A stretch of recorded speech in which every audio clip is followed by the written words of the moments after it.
գործողություն Խելվաչաուրիում։ Այսօր առավոտյան մոտ ժամը 3-ին գողական աշխարհի հետ կապ ունենալու մեղադրանքով ենթադրաբար մի քանի տասնյակ անձանց են ձերբակալել։ Շարաբիձեեբի գյուղում ձերբակալությունները իրականացվել են մի քանի ընտանիքներում։ Ձերբակալվածների ընտանիքի անդամներն ասում են, որ գործողության ժամանակ իրավապահները առանց նախազգուշացման մտել են տներ, կոտրվել են տան պատուհանները, ջարդվել են ապակիները։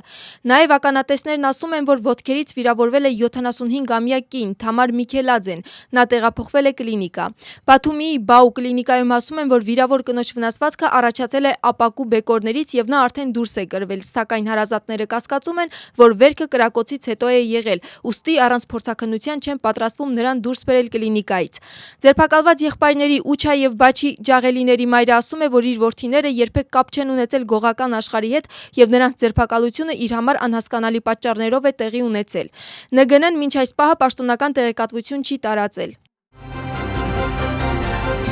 Առաջին դասարան ընդունվել կկարողանան նաև այն երեխաները, որոնց 6 տարին լրանում է մինչև դեկտեմբերի 31-ը ներառյալ։ Համապատասխան փոփոխությունը մտնում է ընդհանուր կրթության մասին օրենքի անցումային դրույթում, որին կրթության հանձնաժողովը առաջին ընթերցմամբ աջակցել է։ Փոփոխությունը վերաբերում է բացառիկ կարգին եւ լինելու է միայն միանվագ։ Հարցը խորհրդարանը կքննարկի արագացված կարգով։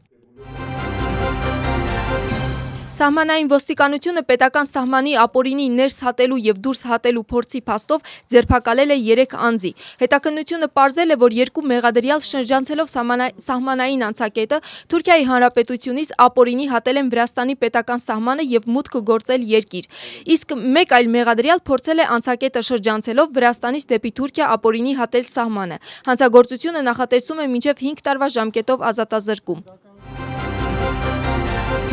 Եվրամիության արտաքին գործերի նախարարների հանդիպմանը այլ հարցերի հետ միասին քննարկել են նաև Վրաստանում ժողովրդավարական վիճակի հետագա վատթարացումը։ Այս մասին հայտարարել է Կայա Կալասը։ Հանդիպումից հետո Լիտվայի արտգործնախարարը հայտարարել է, որ առկա իրավիճակի վատթարացումը մտահոգության առիթ է։ Ռումինիայի արտգործնախարարի խոսքով Վրաստանը պետք է համապատասխան քայլեր ձեռնարկի իր ժողովրդավարության, ժողովրդավարական ինստիտուտների եւ գործընթացների պաշտպանության համար։ Բլոկի մյուս անդամներից տարբերվող դիրքորոշում ունի Բուդապեշտը։ Եվրամիության նախարարների գնահատականները քննարկման թեմա են դարձել Վրաստանում։ Ընդդիմությունը կարծում է, որ իշխանությունը պետք է կատարի Եվրամիության բոլոր պահանջները, իսկ իշխող թիմի համար անհասկանալի է, թե ինչու է Եվրամիությունը մեղադրում իշխանությանը։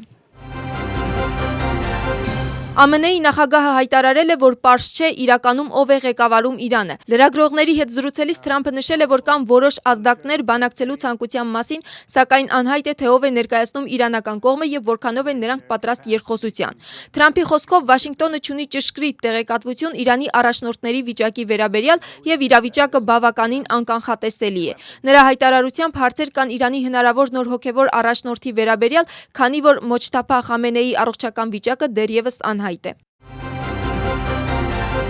ԱՄՆ-ի հատուկ ներկայացուցիչ Սթիվ Ուիթքոֆի եւ Իրանի արտգործնախարար Աբբաս Արաղչիի միջև վերջին օրերին տեղի է ունեցել ուղիղ հաղորդակցություն։ Այս մասին գրում է Axios-ը հղումանելով ամերիկացի բարձրաստիճան պաշտոնյաներին։ Կոնկրետ ինչ բովանդակություն է ունեցել հաղորդակցությունը հայտնի չէ, սակայն պատերազմի սկսվելուց հետո սա առաջին կապն է Իրանի եւ ԱՄՆ-ի ներկայացուցիչների միջև։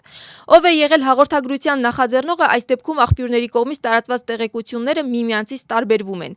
Մեկը հայտարարում է, որ հեղինակը եղել է Արաղչին, իսկ մյուսը մատնանշում է Ուիթքոֆին, նշելով նաև, որ Արաղչին անտեսում էր այդ հաղորդագրությունները։ Axios-ը գրում է, որ ամերիկացի պաշտոնյաները Արաղչիին դիտարկում են որպես հիմնական զրուցակից 2 պատճառով։ Նրա հետ արդեն ձևավորված հարաբերությունների առկայության եւ այն հանգամանքի պատճառով, որ նա դեռևս կենդանի է։ Գերմանիան չի մասնակցի Իրանի հետ պատերազմին, այս մասին հայտարարել է կանցլեր Ֆրիդրիխ Մերցը։ Նրա խոսքով հակամարտության սրումը վտանգ կստեղծի տարածաշրջանի համար։ Մերցը նշել է, որ պատերազմը պետք է արագ ավարտվի, հստակ ծրագրով։ Նրա հայտարարությամբ ընթացիկ փուլում Գերմանիան չի քննարկում ռազմական մասնակցություն, նույնիսկ Հորմուզի նեղուցում։ Եվրամիությունը չի ցանկանում ընդլայնել ծովային առաքելությունը Հորմուզի նեղուցում։ Այս մասին հայտարարել է Եվրամիության բարձրագույն ներկայացուցիչ Կայա Կալասը մամուլի ասուլիսի ժամանակ։ Նրա խոսքով Եվրամիության արտաքին գործերի նախարարները հստակ ցանկություն են հայտնել ուժեղացնելու Մերձավոր Արևելքում գործող ծովային առաքելությունը, սակայն այս պահին պատրաստակամություն չկա փոխելու մանդատը եւ տարածելու այն Հորմուզի նեղուցի վրա։